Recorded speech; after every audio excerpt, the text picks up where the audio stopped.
Hi, everyone. My name is Vivien Sharon, real estate broker with Sotheby's International Realty Canada, and I'm very excited to welcome you here today to Coffee with Vivien Series 2. And today's episode is called Location, Location, Location, Real Estate in Mont Tremblant, Quebec, and Canmore and Banff, Alberta. So today we're going to discuss resort living and holiday winter fun in Mont Tremblant, Canmore and Banff, top ski resorts in Canada. So at this point today, I'm going to be speaking to two of my real estate colleagues at Sotheby's International Realty Canada, both realtors and experts in their various areas where they live and where they work. We will be featuring Herbert Ratsch, who will give us insight into the real estate market in Mont Tremblant and Quebec and its surrounding areas. And we're speaking to Christopher Vincent, who will discuss the real estate market in Canmore and Banff, Alberta. And we will discuss why both of these markets are so desirable places to live, to work, and to play. So this is the last episode of season 1 and season 2 of Coffee with Vivien. And you can check out the full series on YouTube, on Spotify, and everywhere. And on my YouTube channel, you will also find many lifestyle videos in the Yorkville area where I live and work, introducing you to different restaurants, boutiques, and interesting businesses in the neighborhood. So let's take a look at one of my last videos.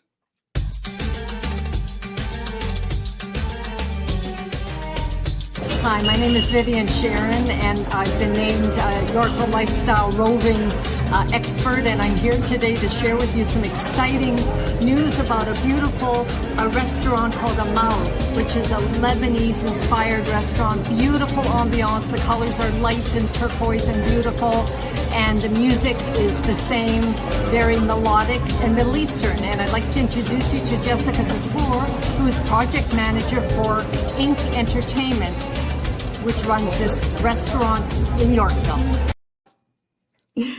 So that was one of the fun things I do when I'm not doing real estate. I love walking around Yorkville, meeting people, introducing people to the wonderful businesses and people who live and work here. So that was a lot of fun as well. So I'm also the author of a published book, The Boomer 7-Step Guide to Downsizing, which is available on Amazon, and as well as a digital copy. You can download it for free going to viviensharon.com/book. And I encourage you to download this book because it has many tips and strategies to help adult children and their parents through the emotions of downsizing, or you can order a hard copy, as I say, on Amazon. So now let me tell you a little bit about our two guests today. First is Herbert Ratsch. He is Sotheby's International Chartered Real Estate Broker. Herbie, as he is called, has contributed to a series of record sales in Canada, including a real estate sale of 65,000 acres in the wild and the historic Chateau Montebello. And he is a very, very well-known realtor in the area of the Quebec, of Montreal, Quebec, and Mont Tremblant. Secondly, Christopher Vincent has been a full-time resident in Canmore since 2003. He loves the mountain lifestyle where you can ski in the morning and be back in the afternoon by lunch, or pop out for a midday mountain bike ride. And he's a real estate professional since 2009, and he works with a wide range of clients in his area. And if you have any questions, please leave them in the chat and we will answer your questions as they come up. So today we're going to cover 3 topics. The first one is the real estate market and each of your prospective areas. The second question we're going to answer are the type of properties that you sell. And the third is the price range and the demographics. So now I'm going to welcome Herbie and Christopher to the show today. Welcome, Vivien. Hi, welcome. Let's grab our cup of coffee and take a quick photo op, and we're going to chat. Perfect. Okay, thanks. All right. First question. Let's talk together about your markets.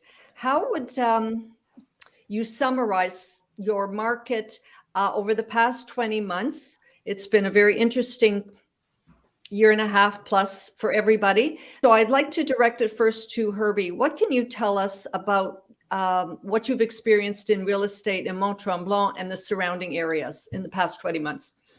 Well, the last 20 months have been pretty crazy. In fact, I tell a lot of people we're an hour and a half from Montreal, we're an hour and 40 from Ottawa, and a lot of people in Montreal, Ottawa have a 2-house strategy. Where they have a house in the city and they have a house in the country. And now they would do 5 days in the city, 2 days in the country. And now we're doing 5 days in the country, maybe 2 days in the city. And so what was a luxury and a nice to have country house is now a must have COVID house. And people are realizing that they can live and work from the country. And so kind of old dogs like myself with new technologies, Zoom, Teams, video, Facebook. We can actually run our business from our country house.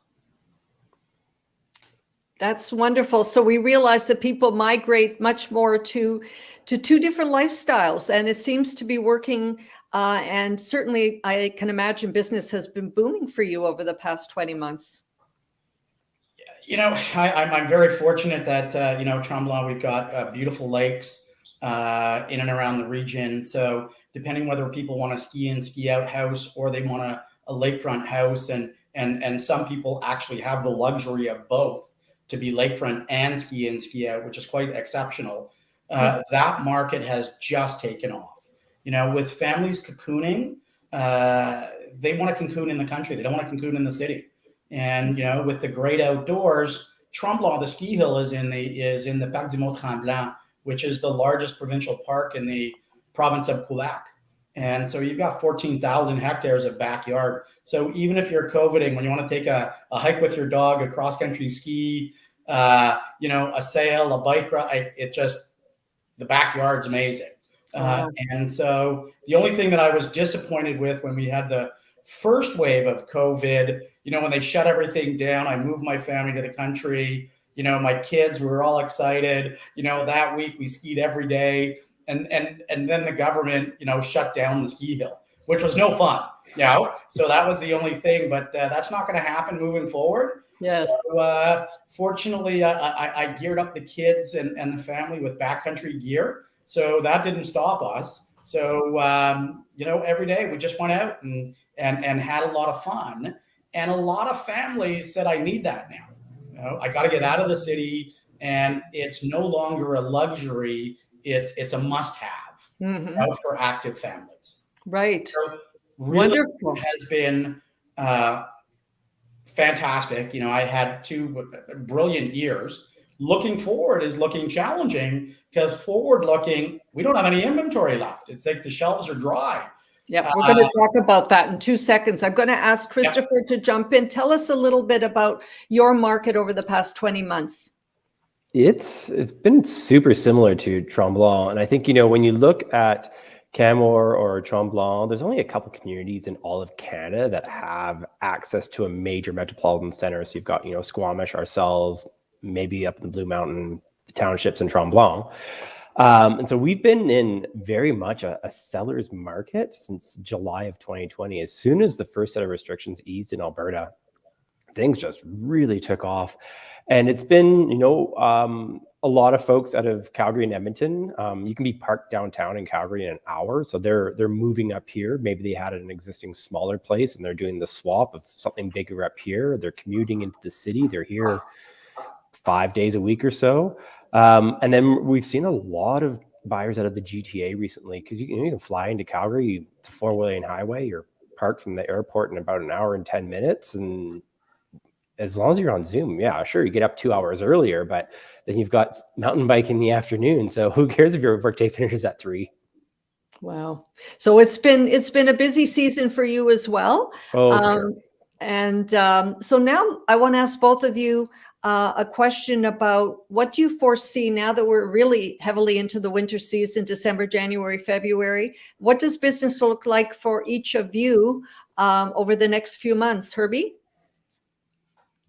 I think short term, it's going to be a lot of ski in, ski out. And so people fall in love with the resort from a ski perspective. So a focus will be on the ski in, ski out opportunities. I'll be launching a project. There's a casino in Tremblant, ski in, ski out. We sold a very large piece of land, and we'll be launching over the next 5 to 10 years, 500 units, ski in, ski out, hotel, individual, townhouses. And so that's going to be my winter focus. That's exciting. So do you see yourself taking a break though over the next 2-3 weeks of the holidays? Oh, I'm shutting it down at Christmas. I'm going to my cottage. I'm turning this off, and I've coached my team that I need some time off, because, like Chris, we work Monday to Friday, and then we also work weekends and holidays, because a lot of our clients or friends are in resort towns during the holidays and weekends. So we go at it 7 days a week. And when it's been a long year, and while we have these great new tools for COVID, it's been challenging, from a business administration management point of view. Absolutely. I totally need a holiday. And my son ends school on the 18th, and I'm off till the 6th. Yeah, totally need downtime. I totally agree with you. And Christopher, what about you? What are the next few months looking like for you?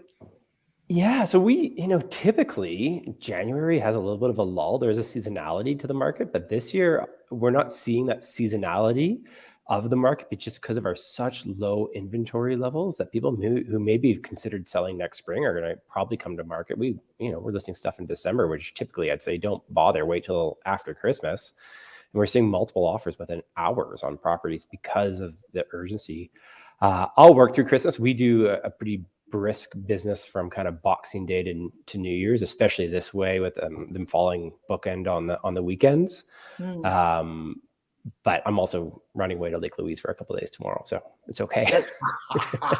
But I think the lifestyle for both of you is so different than the city life that I have, because it's all centered around, I guess, sports and skiing and hiking. And I mean, that's the lifestyle people are seeking in both of your locations. It is, and interestingly, I think people think of us often as a winter destination, but we do 80% of our tourism through the summer months. So we're there's a lot to do here in the summer. We don't have the lake. I'm definitely jealous of Herbie and his lake, but we've got, great mountain biking, hiking, and we're far enough north that the sun's up at 5 and doesn't set till 11. You can get a lot done in a day.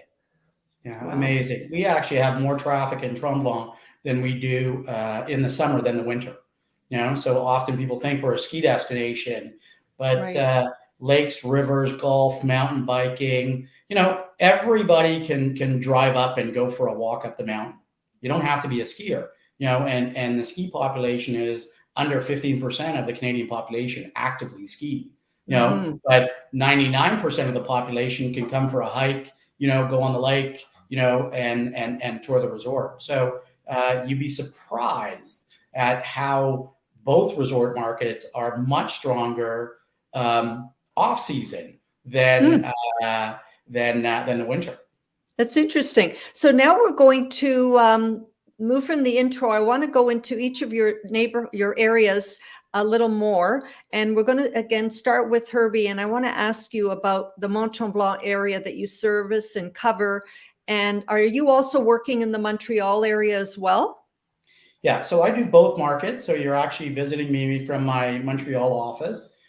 In fact, I was hoping to be in my cabin in Tremblant, but unfortunately, kids and family schedule are keeping me in Montreal. So I do a little bit of city and a little bit of country, and so, but my heart is definitely in Tremblant. You know, my specialty is large land. So as you said in the intro, you know, I did the largest sale ever for Sotheby's in Canada. You know, it was 65,000 acres, $81 million. You know, and it was 70 private lakes and 68 kilometers of lake frontage, you know, in the Montebello region, which is right between Montreal and Ottawa. And then I sold the Fairmont, the Chateau Montebello, which is the largest log cabin and run by the Fairmont. And so that, again, is between Ottawa and Tremblant. And so, you know, I've got a specialty of selling these big, you know, estates, hunt camps. You know, I sold Domtar's, you know, fishing cabin last year, 1,000 acres, private lake.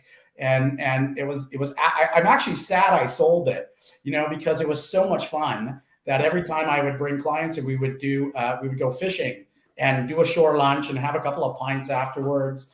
And we were catching so much fish because no one could go fishing because of COVID and all these cabins closed. So these stock lakes just had so much fish. And yeah, so I do the entire province. I've done a little bit in Ontario as well. So anything 1,000 plus acres is what I really enjoy doing. I really need to ask you, Herbie, what is the secret to your success to be able to land these huge listings of land? And then are you able to find the buyers as well? A bit of luck on that. You know, I'm not going to say that I've carved out a niche over time, you know, but I was asked that exact same question, you know, when we were called in for the listing for Canuck Montebello for the 65,000 acres. And I'll tell you, I scratched my head, you know, how do you sell it? How do you price it? You know, what's the objective? And then even our senior management team at Sotheby's, remember, I've been with the company almost 17 years now. They were scratching their head and they go, Herbie, how do you think you're going to actually sell something, you know, for $81 million? It was so off the charts. And what we did is we created an entire package, and then we priced it at $1,250 per acre. So we never did the listing at $81 million. It was $1,250 per acre. It was just a lot of acres. And every single person understood that. And then the goal was to achieve $1,000 an acre for the sale. And so every single person that we brought in on that particular property, we never said it was $81 million. We said it was $1,250 per acre. And how many acres do you want? And then we put a group together of 5 individuals, very, very high profile. And each of them took 1,000, 10,000, and they felt that it was a deal. And I'll tell you, 8 years later, it's probably worth $3,000 to $5,000 an acre. So they did an incredible real estate transaction. And I would love it if they would break it up. But in fact, they gave the majority to the Nature Conservancy of Canada. So it's never going to come up as sales again. And they want to keep it for multiple generations. So, and will it be developed? Will some of this be developed into places for people to live? Nope. It's a tourism destination. You can go to canucknature.com and they've got, I think, 12 chalets. So you rent your chalet on a private lake. So you go in off grid with your own lake, your own fishing and hunting. Wow. So, and it's an hour from Ottawa, an hour and 15 from Montreal. So I was actually hoping it was going to be developed, to be very honest, because I thought that was going to be one sale that I was going to do. And then I would do tons of sales. You know, fortunately, we did that on the side of Tremblant, you know, that we did the one big sale to this real estate investment group. And then we'll be representing, you know, 50 to 100 units over the next 5 to 10 years each year. So that's a gift that'll keep on giving. That's amazing. So in a few moments, we're going to show some pictures of some properties that you deal with. But before we do, in a summary, what would you say are the type of other projects you work on or properties? Are they all chalets? Are they vacation homes? Are they some condos? Are they some luxury homes? In summary, what kind of specialty niche beyond the big land sales? Vivien, it's a pure lifestyle choice, and I'm sure Chris will talk to this as well. So if you had a blank white paper and you said, what's my perfect property? And for some people, it's a big house, in Tremblant. For other people, it's a tiny house on a monster piece of land. If you're a ski family like me, my son's a ski racer, my daughter's an instructor, ski in, ski out's important for us. If you're a golfer, you're going to be on a golf course. So it's purely lifestyle driven. Hunters need big acreage. Fishermen want private stocked lakes that they know they can catch fish. So depending on what your lifestyle is, you're going to gravitate to a property that suits your lifestyle. Wow. It's a great answer. I think that really, really makes sense. And now let's go to some of your photos of properties that you have. Wow, that's a beauty. So that's we've got that one listed at $18 million. So it's $7,000 per acre. Okay, so everybody thinks it's a big number, but it's actually 2,700 acres, roads, infrastructures. It's 10 minutes from Tremblant, but that's for someone who wants to have the ultimate private estate. So I'm going to say that's the best of the best. That you're in Tremblant, but you can have it all. It has 3 peaks, and Tremblant is 2,000 vertical. So one of the peaks here is 1,700. So if you wanted to have your own private ski hill, you could have your own private ski hill. That lake is stocked with trout, and I have fun with that one. Last year we brought in a snowcat to help sell the property and do all the videos. And we did some backcountry skiing. We brought the jet skis and the ATVs in this fall. So it's kind of a fun one. Wow. This is all the same property. So that's me. One of the photos is me catching fish, in that lake with one of my British clients. I'm the big guy in black, my British guy with his hat on. And that was the shore lunch that we were doing at the lake. It's a fun day. Wonderful. So. Okay. And this is all the same property development? No, this is another one. So this is the Formula One race car driver Jacques Villeneuve's property. So he has 800 acres just outside of Tremblant, house homes. It's on the Rouge River. So he had riverfront and lakefront, which was very cool. Wow. That is wonderful.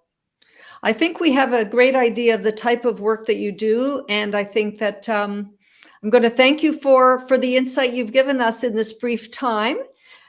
And Herbie, still stay with us because now we're going to talk to Christopher. Thank you. Thank you. Christopher, so tell us a little bit about yourself and where you live and the lifestyle that you have and what brought you to Canmore and Banff. Yeah, so I guess we're a little bit different. We're surrounded by either provincial or national park. So we have a very, very finite amount of land. So finding anything more than even a half acre is virtually unheard of here. Unless you're going out to the foothills. So you're going east of here and then down south, and then, you get the big, large ranch properties. My sort of rule of thumb is if I can't get there on my bike, I don't want to sell it. So we essentially work from Banff to Canmore. We have a couple of other properties just in some of the other valleys. But generally speaking, 90% of our business is done in Canmore. It's a town of I think we're about 15,000 full-time residents and another, 6,000 part-time residents. And at current construction rates, we're going to be built out in the next 20 years, and there's no more dirt. So it's definitely a little higher density than say up in Tremblant. I ended up back in Canmore. So I grew up in Calgary, and then I actually went to school in the Eastern Townships in Quebec. And then after I finished university, I was back in Calgary for about a week. And I was like, oh, I can't deal with this at all. The city isn't for me. So I moved up to the mountains, and I've been here since. And we work through the entire marketplace. It's, a lot of the homes here, because of our density, because of the small town, they're going to be attached, so townhouse or apartment style. There are a lot of detached single families here. But, we often get people saying, oh, they have this vision of something like they're going to get in Jackson Hole, which is 2 or 3 acres and a big home. But that just doesn't exist. But what you're getting is a home maybe on the golf course. The golf course is only open 5 months a year. And now you've essentially got an acreage because you got the golf course to walk on, or you back onto the provincial park, you back onto the national park. And Banff is a little bit different because of the need to reside, because it's in the national park. There's not a lot of secondary residences there. It can be doable if you own a business in the national park. Generally speaking, it's mostly Canadians. There's very few foreign buyers. So almost all of our secondary residents are in Canmore. So their secondary homes are in Canmore. Yeah. So a lot of secondary residents and tertiary residents. We see a lot of our clients, as I said earlier, they're coming out of the Edmonton-Calgary corridor just because it's driving distance, and then the GTA. And then we have a lot of our American clients come up, especially from the south, who come up to get out of kind of that hot, humid season. And then a lot of California clients. So your business is seasonal, or do you find, I think it was mentioned, the summer season is also, it's not just ski and winter, but the spring and summer season is probably very, very traditionally, it would have been seasonal. COVID times, not so much, but traditionally it would have been, get going in March and go strong through to October. This year it's just go. But we typically have a little dip in January, February. But there's always that rush in November with people trying to get in for Christmas. And then come March, it's everyone trying to get in for the summer. What is the demographic of your market that you work with?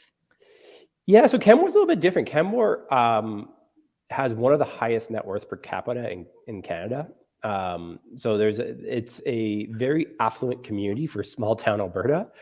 And a lot of our clients traditionally would have been, 50 plus, buying a secondary residence, looking at downsizing in the city. Some people will move here from out of province for the Alberta tax purposes upon retirement, and calling it their primary residence. With COVID, though, it's definitely changed. We're seeing for the first time in probably about 7 years, that double income young professional who are moving into the Valley again, because they can work from home. And so they're not even buying residence in the city. They're just buying here and moving up here full time.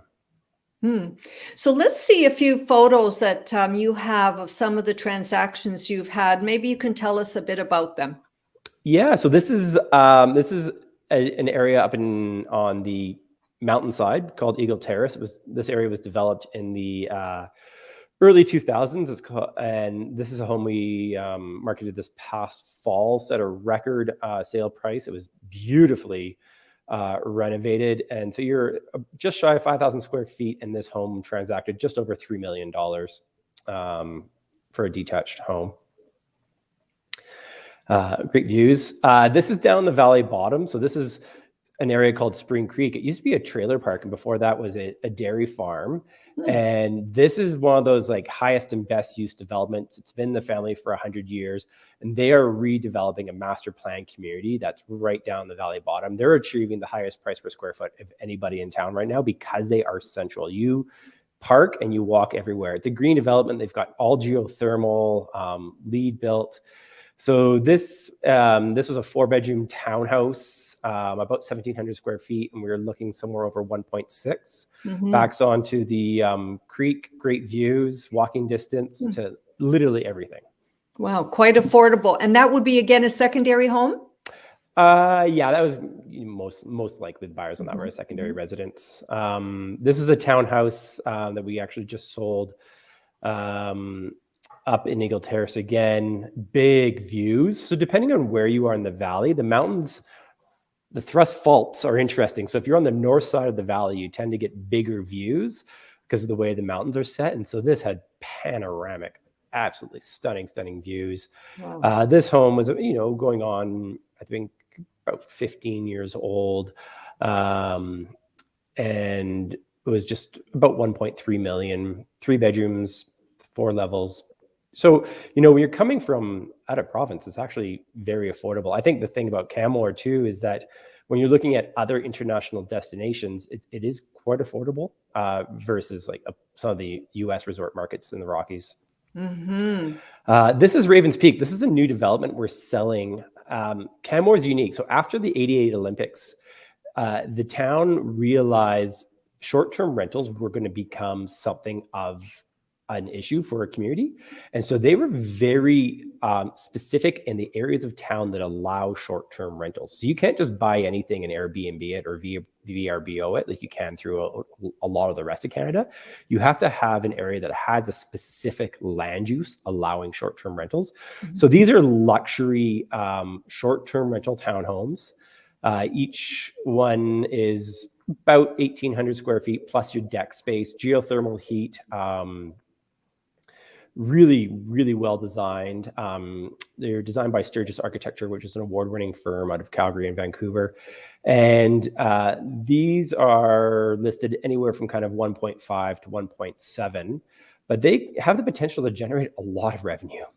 So with that short-term rental, it would be purchased by an investor who wants to rent it out as an income on a 1 week, or how many? Nightly, weekly, monthly. A lot of the people who purchase these types of properties have the intent, they'll probably use it over Christmas, they'll use it a week or two in the summer, but when they're not using it, it can generate some really nice income to cover all of your carrying costs. Mm-hmm.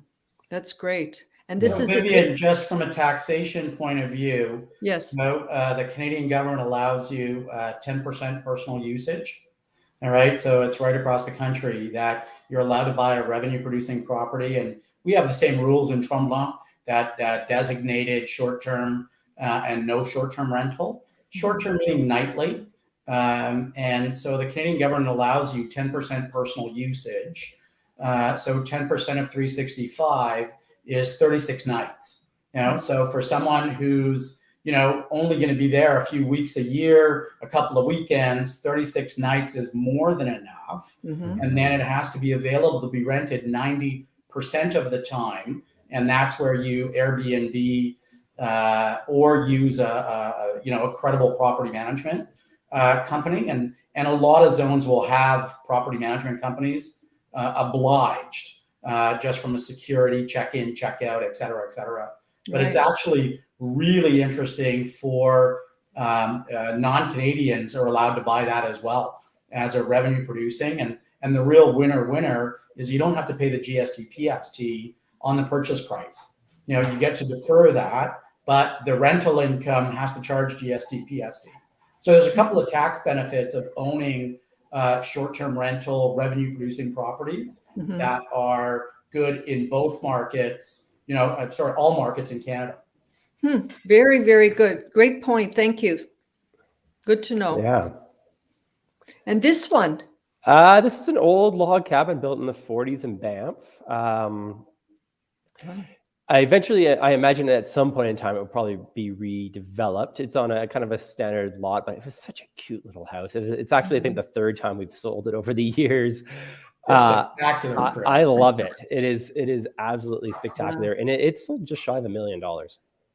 Really? How big is it? Looks small. Upstairs is probably about 800 square feet, and downstairs is another 800 square feet. So 1,600 square feet. Yeah. I hope it never gets torn down. I've got a similar log cabin, built by the gentleman who built the Chateau Montebello. That's my guest house. Yeah, so it's awesome. I love the little cabin, big fireplace. Oh, Good for you. Great place to spend the holidays, the Christmas by the fireplace. Oh, that's nice. And this is on the Bow River in Banff. So this is 301 Buffalo Street that we have listed at which is at $5.5 million. Buffalo Street is one of the only streets that has, I guess, large estate lots. So the lot itself is about 17,000 square feet. The house itself is a triple car garage, about 8,000 square feet of finished space, golf simulator in the lower level, gated all throughout. So it's super, super private. And you are literally about 75 meters from Banff Ave. So you come here and it's a total oasis. It's backing onto the river. It's quiet. You don't hear anything. You've got great mountain views. Walk out your front door and you've got all the life of Banff Avenue right there. Wow. So you have this listing right now. This is for sale right now. Yeah. Wow. So it's a beautiful pictorial Banff. Yeah. So Buffalo, the house we just looked at, if you were looking down the bridge and immediately to the right is where Buffalo sits. Wow. Gorgeous Banff. Yeah, and that's Mountain Archway, and this is Silvertip Resort. So this is up on the mountainside. This is one of two kind of golf communities in Canmore. Silvertip is a master planned community that is primarily large detached homes. You're starting, you're getting a home that's 20 years old. You're going to probably do $1 million renovation. You're starting around 2, and you're going up to 9 to 10 million on some of the new builds, probably. Awesome views. And above you is mountainside with a wildlife corridor. Below you, there's a big wildlife corridor. And there's a couple phases. So the developer is releasing about 45 lots here in the spring. And then there's eventually going to be a village center built that's sort of similar to a Tremblant or Blue Mountain type. Wow, that's great. I think the pictures really help to show us where you live, how you live, and what is being offered in your areas. So just to summarize, as we're coming toward the end, let's fast forward. I have a question for both of you. Let's fast forward 10 years. And the question is, what do you feel will happen to real estate and real estate values in Mont Tremblant, Canmore, and Banff over the next 5 to 10 years? So this time, let's go first to Christopher.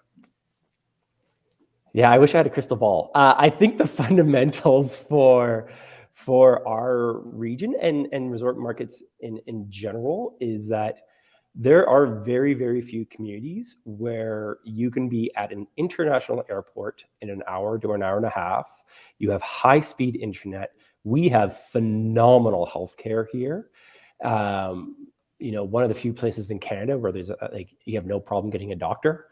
And so I think, and because we have a finite footprint, the fundamentals in Canmore are such that prices are going to continue to rise. There's obviously challenges that come with that, including affordable housing and everything else that does lead down the road, and where does your staff come from? And that's something I think the town council is dealing with now. But I can't see any reason for prices to even at this point plateau, especially with how low our inventory levels are. Right. And Herbie? I think it's going to just be very strong. I think we're going to see more people gravitating to the country. We've got a lot of land. In fact, I like to tour by helicopter just to look at a lot of land. We've got our own international airport. You've got Ottawa and Montreal, as I said, an hour and a half away.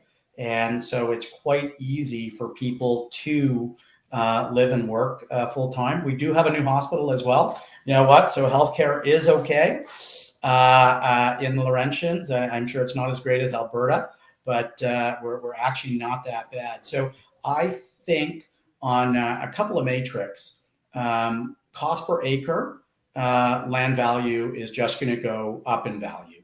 And you could do it either cost per foot or cost per acre. We're seeing Tremblant, Lake Tremblant specifically, double, triple in the last 10 years. And we don't see that slowing down in the future next 10 years because like Chris's market, they're not building any more of this. And if you want it, you better get in now because it's going to continue to grow. Wow. The other matrix, cost per square foot to build. We used to be able to build stuff for $200 a foot, and now, you're lucky if you can build for $400 a foot, and in 10 years into the future, it's going to be $700-800 a foot. Mm-hmm. So, Chris didn't throw any numbers out, but, he's selling at $1,000 a foot. Well, if it costs you $700-800 a foot to build and a developer wants to make a 15-20% margin, they got to sell at $1,000 a foot. So it's no different than you're selling condos in Toronto, Vivien. That's what it cost, and breaking the $1,000 a foot was like, oh my God, I can't believe we're going to do that. Now it's like, well, if I get in for $1,000 a foot, great. And in 10 years, it's going to be worth $2,000 a foot. So it's not just location, like the topic of the show, that location, it's also try and get in now before it's too late. I know that's what it's all about for all of us, to get into the real estate market, no matter what age, if you're first time buyer, if you're a step up buyer, if you're a young family, no matter where you want to live, try to hustle, get your money together, hopefully get a mortgage approved and get in there. I know. And that's what we're all trying to, for our children and for our families, to try and help them in any way we can to get their foot in the door. But even, to Chris's point about short-term rental, that's where you can have a revenue producing property that you can still enjoy as a family. True. So if you want to dip your toe in the water, buying a short-term rental, revenue producing property, there's tax gains, and you get your foot in the door, you get the lifestyle, and then you build from there over time. It's great. Absolutely. So Herbie, how can people find you? Your website. Herbie.ca. Okay, perfect. So Herbie at herbie.ca. So if anybody has any questions to speak to Herbie about real estate in Quebec, he's here and available to talk to you. And Christopher, how can people find you? Well, on Sundays, I'm usually in the parking lot at Lake Louise barbecuing for lunch. But they can find us at CanmoreBanffRealEstate.com. It's probably the best way to find us. That was what? So Vivien, tell people, that I ski with my family on Saturdays and Sundays. So like Chris, please call me, during regular business hours. You'll get a much faster response. So you can have a life. Because in order to sell the lifestyle, you got to live the lifestyle. All right. And so I like Chris, will be, on my boards on Sunday morning, dropping my daughter off or my son at the mountain, and then meeting him up top for lunch. So, Monday to Friday, please. What a great lifestyle you both live. I must say, I'm somewhat jealous, but I like my lifestyle too. So if anybody has any questions about these two locations or anywhere in Canada, you can also reach out to me directly. You have my information, Vivien Sharon, at Vivien at Sharon at Sotheby'sRealty.ca. And if anyone has any questions at all about this show or any location anywhere in the world through Sotheby's, I'm happy to help. So that's it for today. It's been a lot of fun. You can follow this series on Facebook, Instagram, LinkedIn, Twitter, and on my website, viviensharon.com/live, also on Spotify. And you can find me also on TikTok. So please like this video, leave a comment if you enjoyed it. And this concludes the last episode of 2021. I want to thank everyone who's been part of this team. We'll be back in 2022 after a nice break, as we all discussed that we need one, and have some family time and fun time. And I hope this content was relevant to you. Stay tuned. Happy holidays and Happy New Year to everyone. Bye for now. Thank you, Vivien. Happy New Year. Thank you.